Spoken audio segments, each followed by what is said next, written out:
नमस्कार मंडळी, मी प्रवीण शंभरकर खेड्यातील मुलगा या यूट्यूब चॅनलवरती तुमचे स्वागत करतो।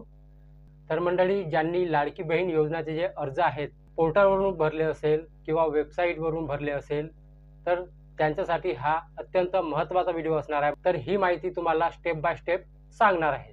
तर मंडळी, हा व्हिडिओ तुम्हाला स्किप न करता पाहावा लागणार आहे। तुम्ही माझ्या चॅनलवरती नवीन असाल माझ्या चॅनलला सबस्क्राइब करून जी शेजारची जी बेल आयकॉन आहे त्याच्यावरती टिक करायला विसरू नका, कारण अशीच नवनवीन माहिती तुम्हाला माझ्या चॅनलवरती पाहायला मिळणार आहे। तर चला मंडळी, व्हिडिओ न लांबवता आपण व्हिडिओला सुरुवात करूया।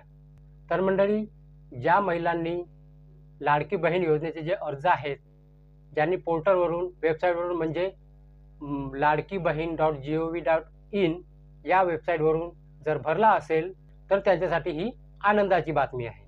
तर आनंदाची बातमी म्हणजे अशी, ज्या महिलांनी जो अर्ज केला आहे तर त्यांच्या अर्जामध्ये जी चूक झाली आहे तर ती चूक तुम्हाला आता दुरुस्त करता येणार आहे। म्हणजे आता एडिटचे ऑप्शन आलेले आहे।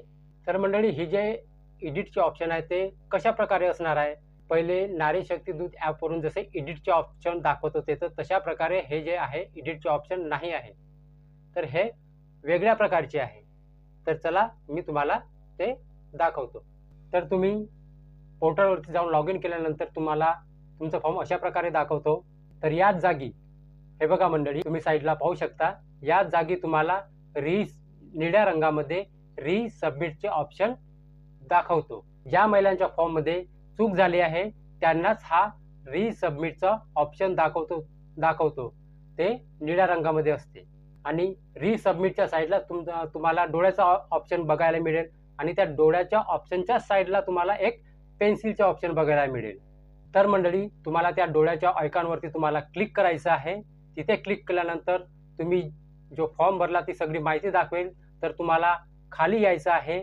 तर तुम्ही खाली आल्यानंतर बघा मंडळी, तुम्हाला अशा प्रकारे पाहायला मिळेल। तिथे पहिलं ऑप्शन आहे ॲडमिन टाईप आणि दुसरं आहे स्टेटस, तिसरं आहे रिमार्क, चौथा आहे रिझन आणि पाचवा आहे क्रिएटेड ॲट म्हणजे तुम्ही जो फॉर्म भरलेला आहे तो कोणत्या तारखेला तपासला गेलाय त्यासाठी ते डेट दिलेली आहे, म्हणजे ती तारीख दिलेली आहे।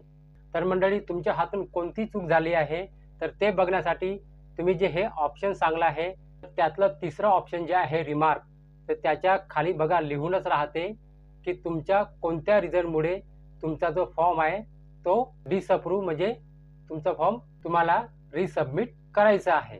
तर तुम्हाला रिझन कळल्यानंतर तुम्हाला तो फॉर्म दुरुस्त करण्यासाठी तुम्हाला बॅक यायचं आहे आणि त्या पेन्सिलचे जे आयकॉन आहे त्याच्यावरती तुम्हाला क्लिक करायचं आहे।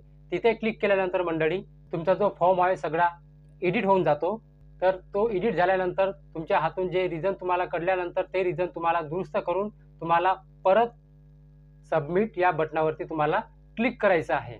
सबमिट या बटनावरती क्लिक करण्याच्या अगोदर मंडळी, तुम्ही तुमचा जो फॉर्म आहे परत एकदा तपासा। तुमचा फॉर्म तपासल्यानंतर मंडळी परत एकदा तुम्ही बरोबर तुमचा फॉर्म तपासून घ्या।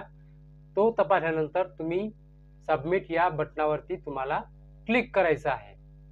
सबमिट या बटनावरती क्लिक केल्यानंतर मंडळी तर तुमचा फॉर्म पेंडिंग मध्ये जाईल। पेंडिंग मध्ये का, तुमचा जो फॉर्म आहे तुम्ही एडिट करून परत सबमिट तुम्ही केलेले आहे म्हणून हा पेंडिंग दाखवतो। त्याच्यानंतर तुमचा फॉर्म तपासला जाईल। 4-5 दिवसामध्ये तुमचा रिझल्ट पण कळेल, अप्रूव्ह होतो, डिसअप्रूव्ह होतो, काय होतो, रिजेक्ट होतो। जर मंडळी तुम्हाला जर फॉर्म भरता येत नसेल ना मंडळी, तर मी उद्याला माझ्या चॅनलवरती व्हिडिओ टाकणार आहे की फॉर्म कशा प्रकारे भरायचा आहे। मी उद्याला हा व्हिडिओ टाकणार आहे। तर मंडळी, तर तो व्हिडिओ बघण्यासाठी मंडळी तुम्हाला माझ्या चॅनलला सबस्क्राइब करून ठेवा। सबस्क्राइब करण्याच्या बरोबर जी शेजारची जी बेल आयकॉन आहे त्याच्यावरती टिक करून ठेवा, म्हणजे तुम्हाला जसा मी उद्याला व्हिडिओ टाकेन की फॉर्म कसा भरायचा, फॉर्म अप्रूव्ह होईल, रिजेक्ट होणार नाही, म्हणजे डिसअप्रूव्ह होणार नाही। तर ही नोटिफिकेशन तुम्हाला सर्वात आधी मी व्हिडिओ टाकल्या बरोबर तुम्हाला मिळेल। तर मंडळी, माहिती समजली? जर समजली असेल तर मंडळी व्हिडिओला एक लाईक करा आणि माझ्या चॅनलला सबस्क्राइब करायला विसरू नका। तर चला मंडळी, नमस्कार।